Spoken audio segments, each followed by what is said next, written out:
Looking to break into or advance your career in cybercrime and cybersecurity? Push your career forward with a master's degree in cybercrime and digital investigation from Michigan State University. Experience a nationally ranked program taught by world-renowned researchers and practitioners that can help you play a role in combating cybercrime and advancing justice for victims. Designed to be completed in as little as 2 years and in a flexible online format that can work around your schedule.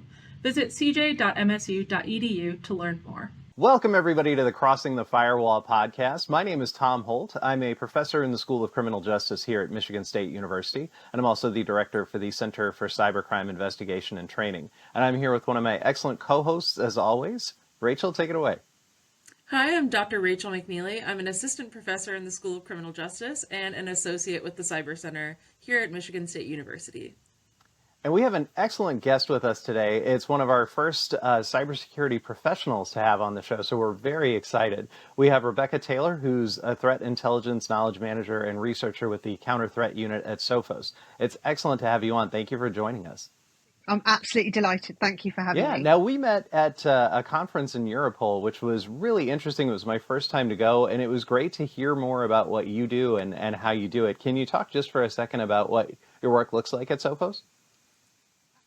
Absolutely. So I suppose I'll just go back in time ever so slightly and just highlight that at heart, I am an English and creative writing student. I'm based in the UK and I went to university in Portsmouth.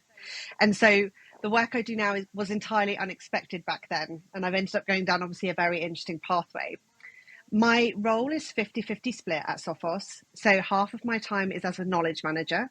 And that's about gathering intelligence, that's processes and procedures, publishing and attributing what we can, and helping to create those stories so people can really understand the threat as it pertains to both them and their organization. The other half of my life is as a human intelligence researcher.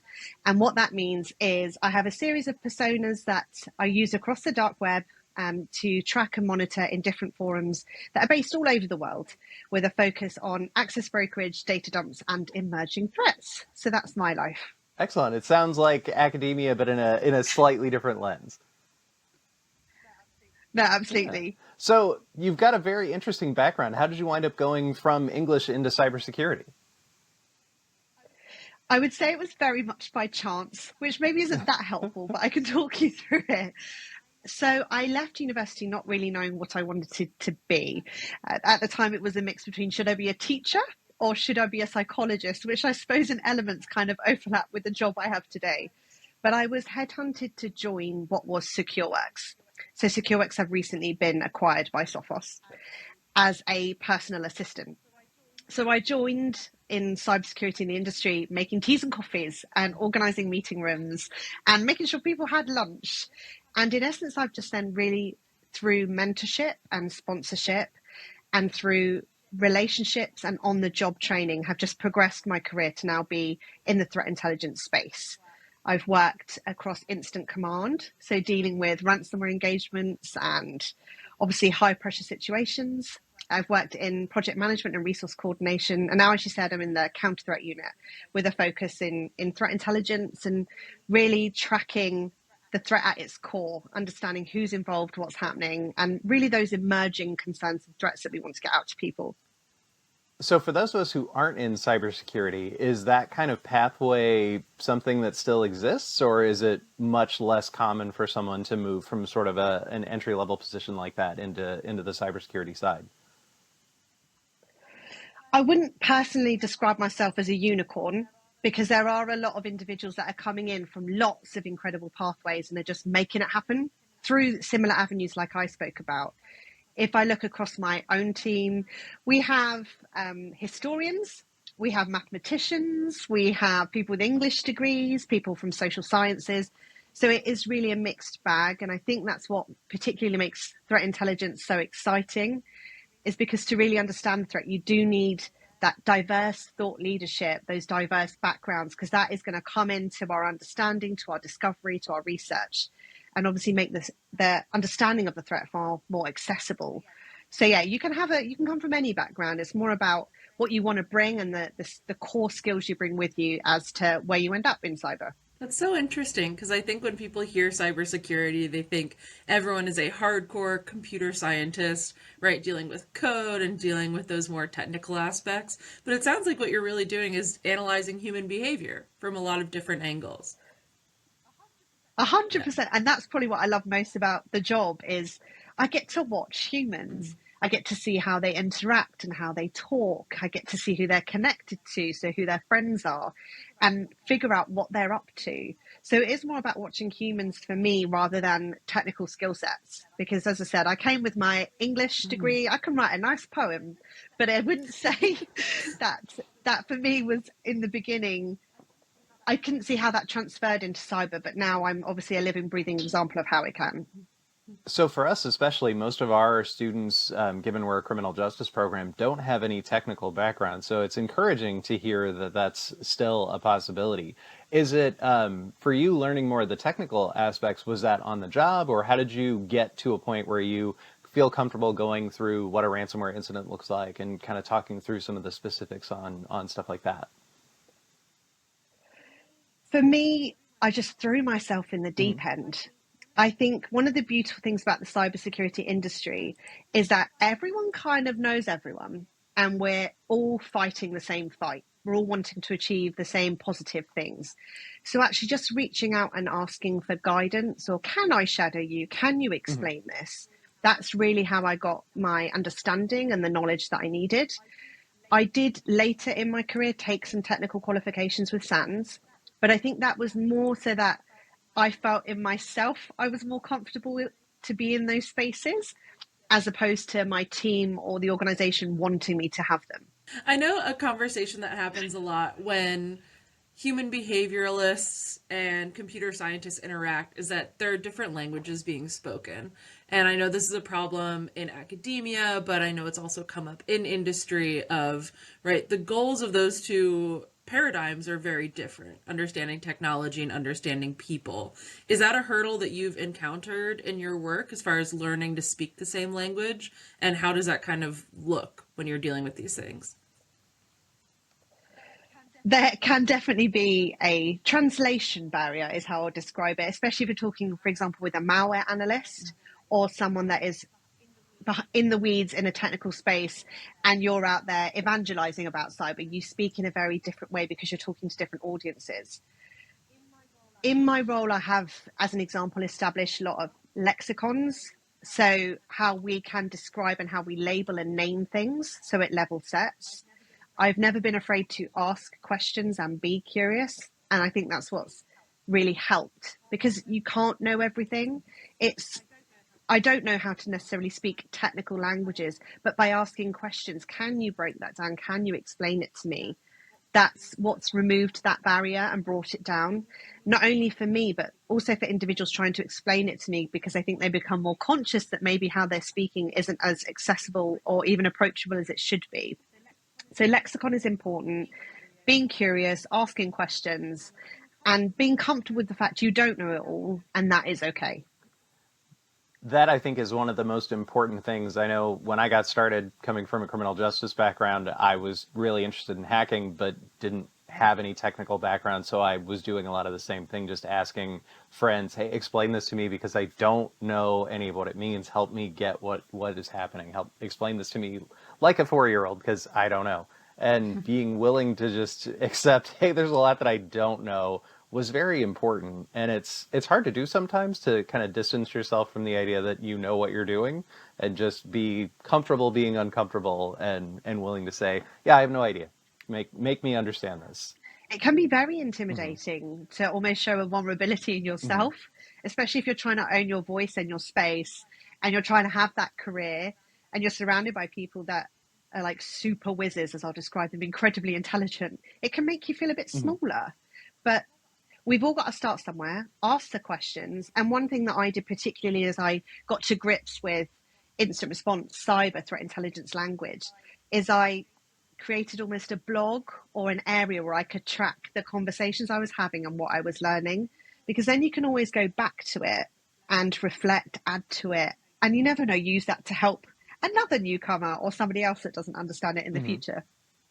So, what does it look like to be a threat researcher? What's an average day for you like? That's a tricky question because it really does depend on what's happening in the world. So I would say most days I start by doing a bit of a scout out on across things like social media, open source, to see what's happened in the world overnight, because things can change, as I'm sure you can both appreciate, very quickly.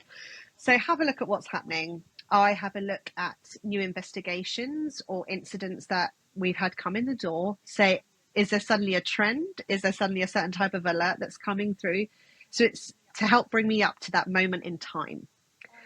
I will often spend time, as I said, searching across the dark web and underground forums, because that is my space and that's my domain. But it also can sometimes mean going into our own environments, looking at what's happening with our customers. But it's really just about keeping the story going, understanding what's happening in the moment, and keep writing it down, keep researching and seeing what I can take from all of that to equip people out there with that piece of information and that intelligence. And that could come in the form of a presentation. It could come in the form of what we call a tips at Sophos, which is sort of a summary, like an article, or it could come in a research paper. So it really depends, but it's keeping a finger on the pulse. And do you have any linguistic skills, or is there a particular area of the world that you focus on? So I focus on e-crime, which means it could be anywhere in the world, which in a way is very exciting. We do have individuals that specialize in certain necks of the wood. If you think about Russia or Iran or North Korea, there's lots of specialists if you went out there and did a bit of research online. I personally don't speak any other languages, although I am learning German, because actually there's a lot in underground forums where there is a little bit of German flavor. So I'm enjoying doing that. I remember finding that, there's a lot of German, and I hadn't expected that. It came as a surprise to me too.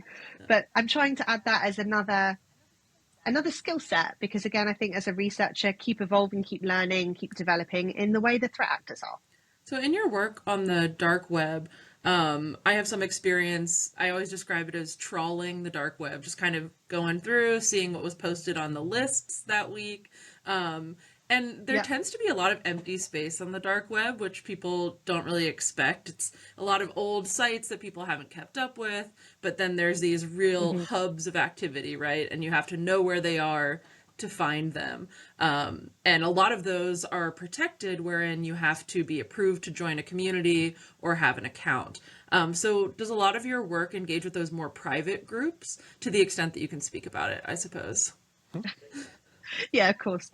There's a real depth and breadth of where we loiter. In the same way, some places we passively collect and others we might engage. It really depends on what we're needing to understand and learn about those specific places or the personas that live within them. And one of the things that we like to try to do on the show is to help demystify certain things. We've talked about the dark web in a lot of different contexts, like child sexual exploitation. We haven't focused quite as heavy on the dark web for cyber, but what do you think is important for the average person to know when they hear the dark web as it relates to cyber threat? Is it the place? Is it the open web? Is it really both? Kind of help people understand a little bit more about the dark web's role in kind of the larger hacking and malware ecosphere. So at a very high level, when I think about the dark web, I almost visualize an iceberg. So at the top is your open internet. It's your normal search engines. It's where the everyday person is mooching around. And then there's like a thin line, and you can cross over that thin line very easily, unfortunately, particularly if we reflect it on young people through things like gaming, through connections, through certain social media platforms. The dark web can suddenly be exposed to you. In my case, we use specific technologies to protect ourselves, to make sure that we're operating in the right ways. But there's a lot of people that just venture into the unknown without that in place. From a dark web and an underground forum perspective, again, there's lots of different zones. So the zones, as I said, that I focus on are more marketplaces and selling access to things, stolen credentials, malware. But there are other zones that focus on other things, like you said, about child exploitation and photos, guns, drugs. There's a different zone for different things, but there is a thin line between each where you can easily cross over to each. I stay as much as I can in my sort of underground marketplace area, because obviously if you start to go into other fields, there can be ramifications to that, both professionally, but personally, it's hard to see some of this content and some of the way that people talk to each other. I think the thing that surprises me most about underground forums is actually it's a very social space. I think a lot of people think it's just malicious and it's nasty, it's horrible language, it's all these kinds of nasty images come to head. And I'm not saying that isn't there, because they're there predominantly for malicious reasons, right? But actually, a lot of these places is people socializing. A lot of the underground forums I'm in actually started from gamers wanting to come together to share code, tips, tricks, and they've evolved to be these marketplaces. So whilst that's not me saying, as I said, that they're lovely and fluffy and we should all go and have a look and make a friend in a forum, what I am saying is there are tones of humanity in there, and there are tones of moral code and justice, but that comes with malicious behavior and malicious activities. So for you, what is one of the most surprising things that you've come across, or what, kind of on that humanity note, what's one of the things that is interesting to people to hear when you talk about your day job, for those who aren't familiar? So I'll reflect on ransomware as a service groups.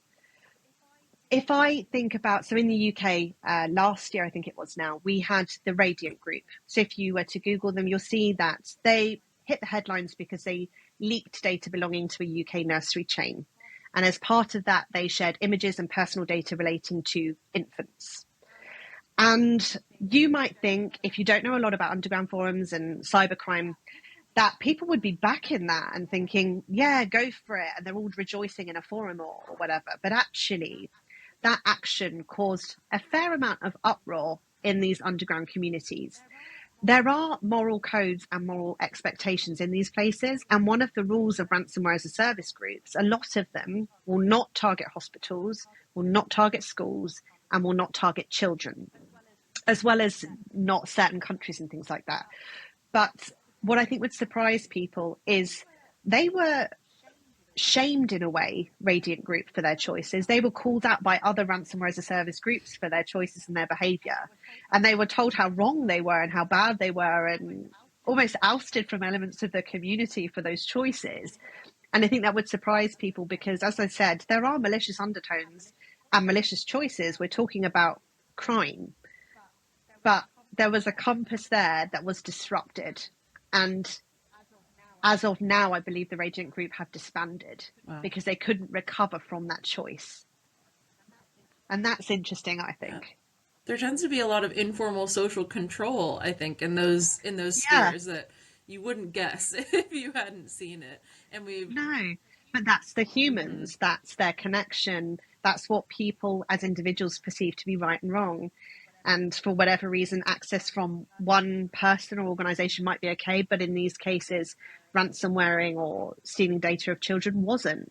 So it's unusual or it's interesting, I should say, to see it play out. Absolutely. That's one of the things that always surprises me is the, I guess, quasi-morality you see among some hackers. It's not always present, but when it does come up, it's interesting because you do see competing ideas and sometimes some depth of explanation that you wouldn't necessarily associate with criminal behavior. And that always surprises me because I don't think, for instance, there's a ton of discussion among burglars about, well, you can't hit that house, but you can hit this one. But there seems to be that around hacking and certain forms of cybercrime, which is novel to me. I think that's as well where, because in underground forums and a lot of these cybercrime gangs, everything is so anonymized, and you very rarely, unless that individual is arrested, know who's behind the persona. But these conversations and these moral code discussions are the flavors of people and their human sides. And I think that then brings it home that behind all of these personas is a human, is a person. We don't know where they are, but they're somewhere in the world and they're sharing how they feel about things, just maybe in a slightly alternative way. So from your perspective, does that ring true? When you read certain narratives, do you believe that this is truly what the person is thinking, or does it ever cross your mind that this might be a public-facing comment for the sake of either saving face or justifying behavior in some way or trying to deflect responsibility. I often wonder about that sometimes when I've read content. Is this truly what the person is thinking, or is this maybe just a way of deflection?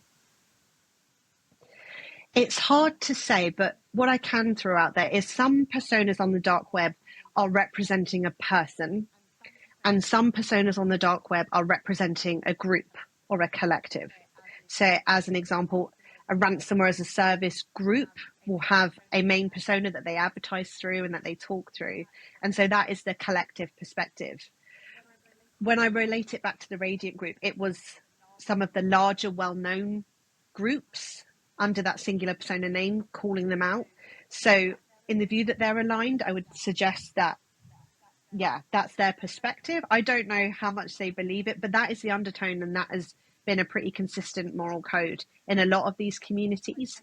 I guess we'll never truly know, but they were very loud in their opinions, and the Radiant group felt obliged to respond to that and to even apologize. So there must be some kind of pressure there. Among the personas that you tend to follow and learn more about, what is typically, if there is a typical answer, the motivation for engaging in things that count as threats? Is it financial? Is it kind of this moral, philosophical, there are governing powers that be and they want to undermine them? What are the themes that come through? It's similar to what you just said, to be honest. A lot of personas won't directly share what their motivation is or why they're doing it. Obviously, there's, with a lot of the sales that I see, particularly with compromised credentials and access to organizations, they're selling it for money. Mm-hmm. So that would suggest that there's an interest in the money. But you do see some personas sharing their feelings about certain governments or countries, how they feel about certain organizations. In the same way, we see lots of posts as of recent looking for insiders to come and join them from other organizations, and even individuals from organizations coming forward to offer themselves up, because they, in those cases, the ones I've seen, are wanting some kind of revenge against the individuals they work for. So some people will add the context of their dreams and hopes and why they might be there, but others are there very transactionally to get in there to sell something and to move on. That notion you mentioned of revenge is one of the things that I think has been really fascinating to see in the last couple of years, especially with the bigger ransomware groups, is the notion that they fall apart because someone inside of the group is frustrated or doesn't feel like they're being paid well enough, or there's some issue that rises to the surface that affects to a certain degree a group disbanding or their presence or something else.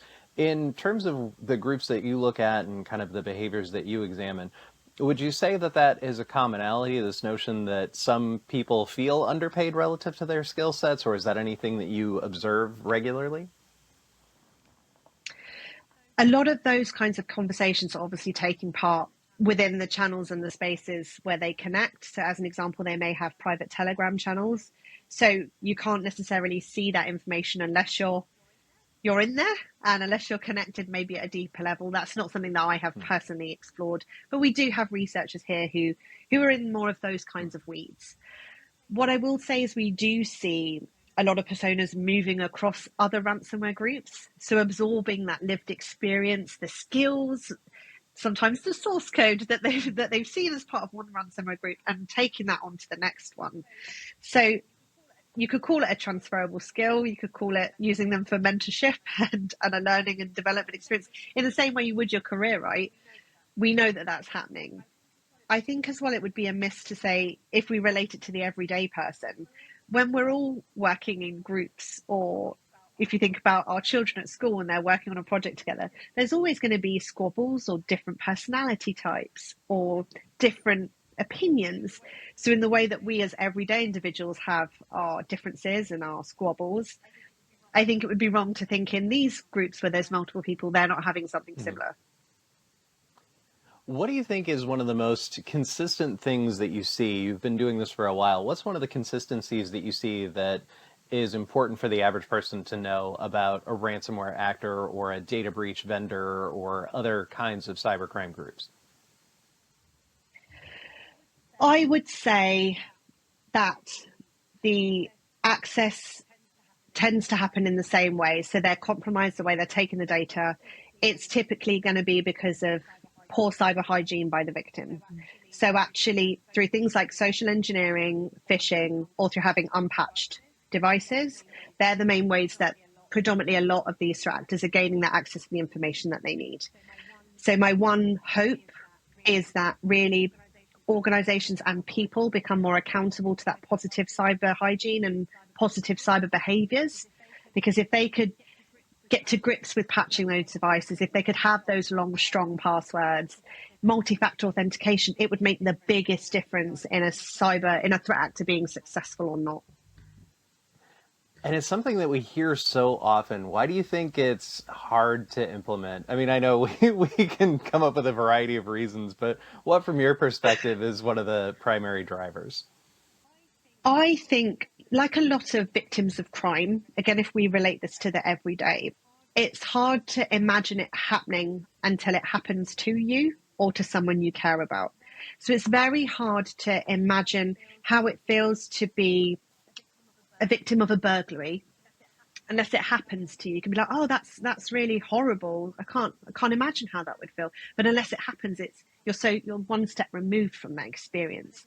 And I think similarly, until you're a victim of fraud, until someone takes money from your bank account, until your password is stolen and used to access something, you can feel as a person that one step removed.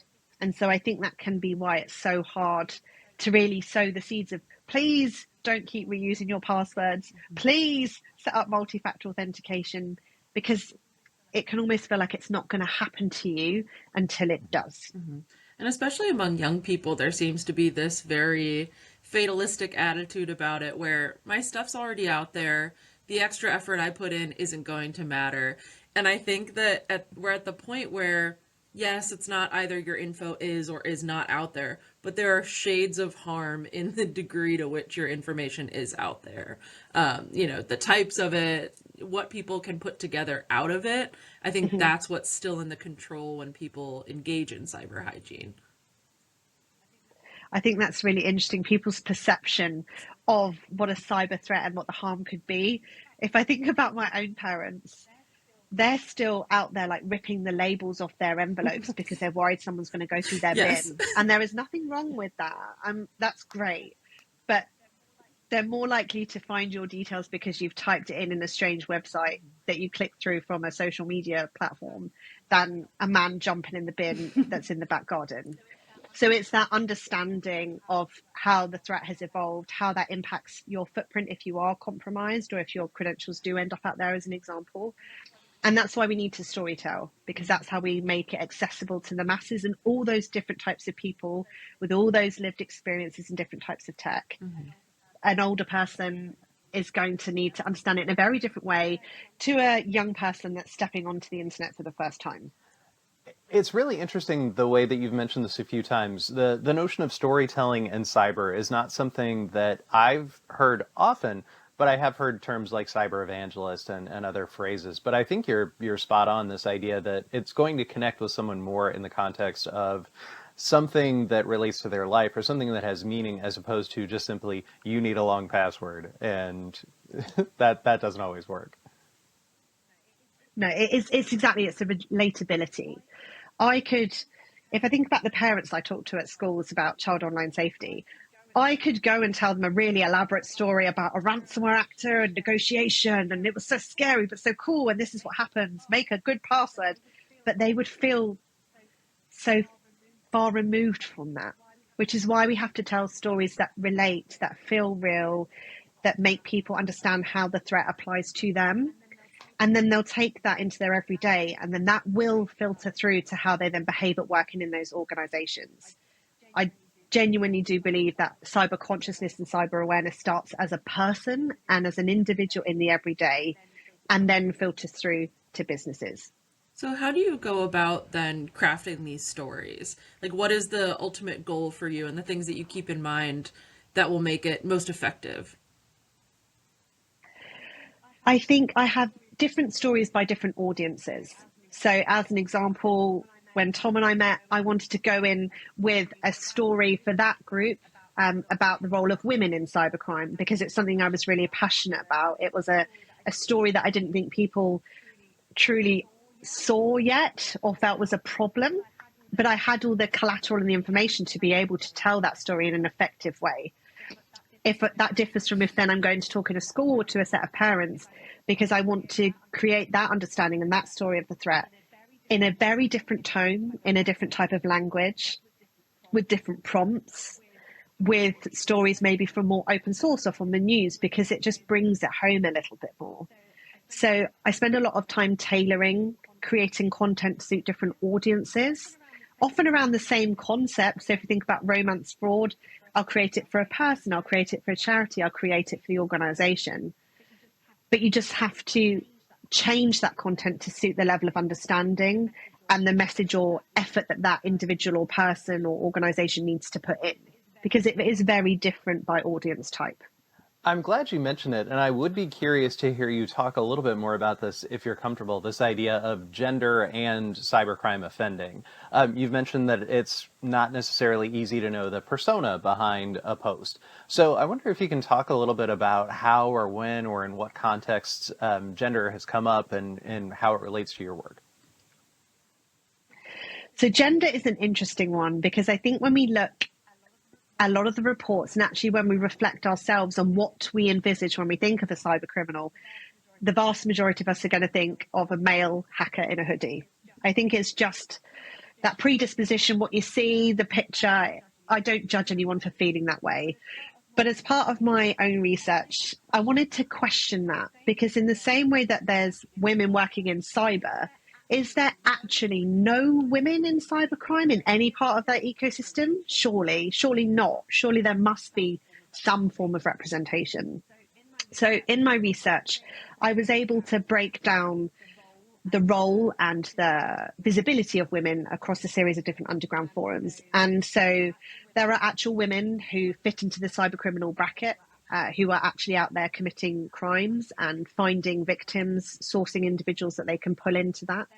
There are e-girls, so they're electronic girls, who often are girlfriends or cheerleaders of other typically male-led personas. There's also the use of female sexuality. So actually across a lot of underground forums, they will use female-based images or female language to engage in those forums and to have those conversations. So the three key ones that stick in my head. I can't remember the fourth one right now, so I do apologize. But it was a really interesting piece of research, because I was quite clearly able to see women playing a role, right from the women of Conti through to female sexuality, being able to find new victims and bring them into the sphere of cybercrime. So I was able to take that, turn that into research, and obviously was able to present that. Yeah, one of the things that I am never shocked at is the amount of women in bikinis or nude women in ads for carding, for the sale of stolen personal information, as though that is you're going to get women if you buy our cards. And that kind of sexism and blatant use of female imagery is always something that sticks with me. Or even, depending on the group, sometimes it's far more overt than that. But it's one of those things that you can see pretty plainly in certain areas, for sure. That's again where there's the flavors of gender roles, gender expectations that, again, with the moral codes we spoke about earlier, float into these underground communities. I have seen a plethora of female images in my time in underground communities. One that I've seen again that keeps cropping up is the use of female images that they've taken from others to create models that then they're putting on dating websites or using a sexualized pornographic content. So yeah, the use of the female image, the female voice can be can be used from a cyber criminal perspective to attract victims, but also it's just a natural part of a lot of the ecosystem. It keeps the ball rolling because, forgive me to use a pun from quite a long time ago, but sex does sell, particularly in these environments. And it's one of those issues that has been persistent, as you've noted. I was interested in this issue of gender myself when I got started, because going to a hacker conference, going to any sort of public event, women make such a small proportion of the total who are there. It might be, at the time, maybe 10% or 15%. It's obviously increased over time. But there were hypotheses from an academic perspective. Is it that being online in the 90s and the early 2000s was not something that women were doing as heavily as men? Was it a gender socialization issue where women were not being moved into computer science positions or interest, or being given computers in the same way that boys were? Or is it something else, physiological or some other kind of explanation? And now, granted, 20 years on, things have changed dramatically in terms of technological access. From your perspective, what do you think is one of the primary drivers for some gender differences that we see in terms of overall representation of women in hacking?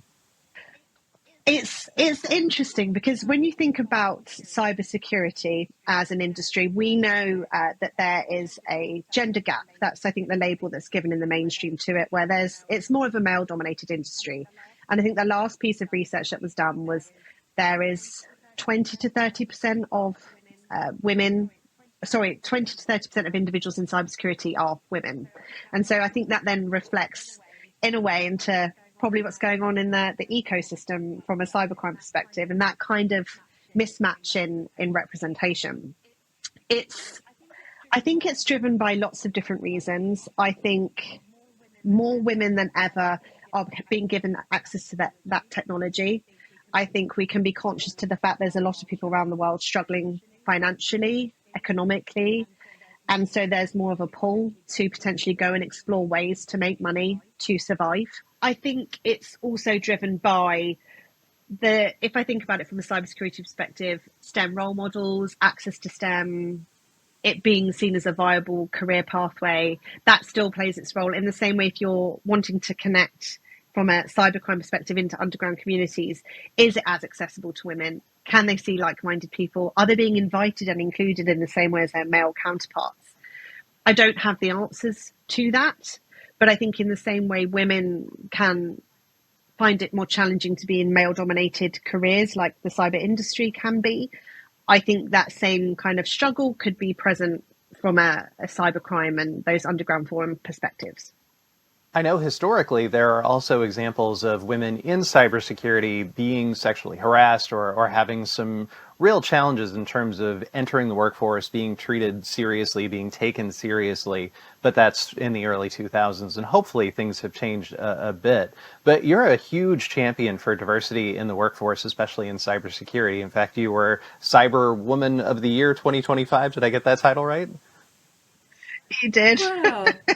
It will never sit comfortably. But I mean, that's remarkable. Can you talk a little bit about what the challenges are from your perspective, or how you have been successful and what you see as kind of keys to being able to work in a difficult environment? I have been incredibly lucky, where I can't say I faced a lot of significant challenges when I compare it to a lot of the mentees and women that I spend time with in the industry. To date, I've mentored nearly 200 women across the cybersecurity industry now. And that's because I'm aware I'm in a place of privilege. And if I can help someone to own their space and their voice, that's exactly what I'm going to do. A lot of what they bring to the plate of their struggles have been around things like gender bias, gender role expectations, and what I'll call the mama juggle, because that's hard. I said before, owning their voices and their spaces, feeling that they can be present in maybe a male-dominated environment, and having opportunities as well that they can thrive in, but in line with what they view their career and what success should look like, instead of it being what a male's perspective is of what a career and success should look like. They're really the things that stick out from a mentee perspective. If I relate it to my own challenges, I think the biggest one I've had personally has been what I'll call my identity crisis. So having my first child, I left the business as one individual, but I came back as somebody very different. Someone with different priorities, different expectations of myself, different struggles, different juggles. And so I had quite a big identity crisis of who am I now? Am I making a difference? Am I on the right pathway anymore? Am I a good cyber professional? And I think the one key takeaway I have from that is I don't think I realized how mean I was being to myself, because I am making a difference and I am contributing, but I'm doing it in a way that suits who I am. And I think, like most careers, we have to allow for the bend and the flex and changes in our circumstances and in who we are and what we can bring at a given time. So I'd say that's probably the biggest one. The other one I'll call out is that I've jotted down to myself is I put a lot of pressure on myself to become a technical person. So, if I want to be in cyber, maybe I should learn to code. Maybe I should learn Persian. Maybe I should be able to dissect malware. Maybe that would make me a better person. But actually, the lived experience that I've had, having my English degree, being able to talk to most people and being empathetic and considerate, liking people watching, that has served me far more than being a coder or speaking Persian. As examples, success-wise, as I said, I think I've been incredibly fortunate. We have the TEDx that came out about child online safety. That's one of my biggest accomplishments because I've had first-hand feedback of how that has changed the direction for some parents and some children, and that was the mission. Lots of research and speaking engagements, which I never would have predicted. And I would say, hand on heart, I have had a successful career and I am incredibly proud of what I've accomplished. Which is awesome. It really is wonderful to get to hear from voices like yourself of women who are having the experience and talking about it. And as the notion of being comfortable with being enough is really a struggle. It's something that I know I have struggled with quite a bit in my own career because it is hard to know, am I doing enough? Am I, meeting whatever benchmarks? And at the end of the day, it's all in your head as to what the real benchmark is versus what you are forcing yourself to aspire to. And so that's a really important thing for people to remember. As silly as it sounds, the message from Barbie sometimes about being enough is truly important. So true. Don't. I cried when that film came out. So I was like, I understand. Oh, Barbie. the end got me. It got me. Me too. Well, There's nothing. That is very, very true. I think it's such an important lesson to impart individually, but also to the extent that we can incorporate it in these different lines of work, is that contributions can look different for different people.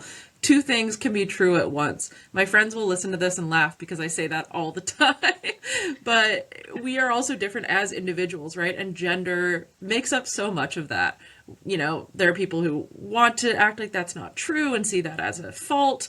I think that's a strength because it shapes how we can show up and the different contributions we can make. But I think the extent that we can see that reflected in the expectations, and as women moving forward, thinking about women coming in, working to impart that, to say it doesn't have to look exactly like this, it doesn't have to look exactly like historically how it has, and that happens incrementally, I think. But yeah, it has to just be authentic to you, and that is by far enough.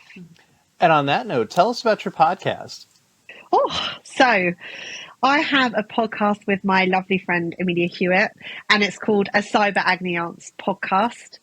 We have had lots of wonderful guests, and it was born off the back of our first book, which is called Securely Yours, An Agony Aunt's Guide to Surviving Cyber. I can't quite believe we have a podcast. It feels like an absolute blessing, but it's been a really amazing forum to connect with the community and ultimately just to try and help.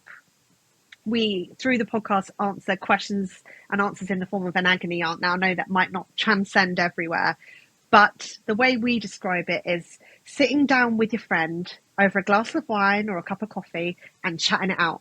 And that is exactly what we do through all sorts of different questions or issues, from resiliency to owning your career to dealing with challenging conversations. It's been an absolute godsend and such a privilege to be able to do it. And I know I highly recommend it. It is a good podcast. And given everything that we've talked about here, it really is great context for anyone who's thinking about a cybersecurity career or someone who's in it and has questions, challenges, issues. You guys are an excellent forum to hear some of those issues play out in practice. It's not often that you get people having that kind of real dialogue. I mean, ideally, yes, that is what a podcast is, but it seems like there's real, genuine person discussion in that. It's not just the sort of surface, hey, let's get together and talk. It's more like an actual, no, we're going to have a frank conversation. Absolutely. Our mission is to make sure that no one feels alone. It can be hard sometimes to find a mentor or someone that you can relate to or feel connected to. So the entire purpose of the Cyber Agony Aunts is that wherever you are in the world, you are not by yourself. So if someone is struggling or does have a question, please do reach out to Amelia or I, because we do have your back and we are happy to help and support you in whatever ways we can. Well, this was an excellent conversation. I'm really glad that we got a chance to talk. I know we've covered a lot of different ground. Is there anything that you think the average person should take away from this discussion? What would you want the one thing that a person listening to this podcast would know or would do next based on what we've talked about? Do I put on my cybersecurity hat or my cyber agony aunts hat? That's a really hard question. I'm going to keep with the cyber hat, and I am going to say, lovely listeners, I would love it if you would sit down and you would think about your digital footprint. If someone were to look you up, maybe you're looking for a new job, maybe you're wanting to apply for something. If someone looked you up, is everything that's in your digital footprint what you would like them to see? Or do you have some unusual photos from the early noughties that you would not like them to be looking at? Have you said things you probably shouldn't have said that is in the public domain? Have a little look, see what you can delete, clean back, unsubscribe from, and start the year as you mean to go on. Very well said. I agree completely with that. Well, thank you so much for joining us. I really do appreciate it. We'd love to have you back on if you're willing, because there's so much more that we can talk about if you have time. I would be honored. I'd absolutely love to. Excellent. Well, thank you so much. Thank you all for joining us today, and we look forward to having you with us the next time we cross the firewall. Thanks for listening to the Crossing the Firewall podcast. This is a production of the Center for Cybercrime Investigation and Training in the School of Criminal Justice at Michigan State University, produced by J.J. Thomas. The thoughts and opinions expressed are those of the hosts and the guests and do not necessarily reflect those of the university. If you have a comment or a question about the show, please email us at crossingthefirewall@gmail.com. Also, make sure that you follow us on Instagram and LinkedIn for more information. And if you're enjoying us on your favorite podcast app, please make sure that you like the show and leave us a review so that way everybody knows what we're up to. And if you're listening in on YouTube, make sure that you like us and subscribe so that way you're staying up to date on everything that is crossing the firewall.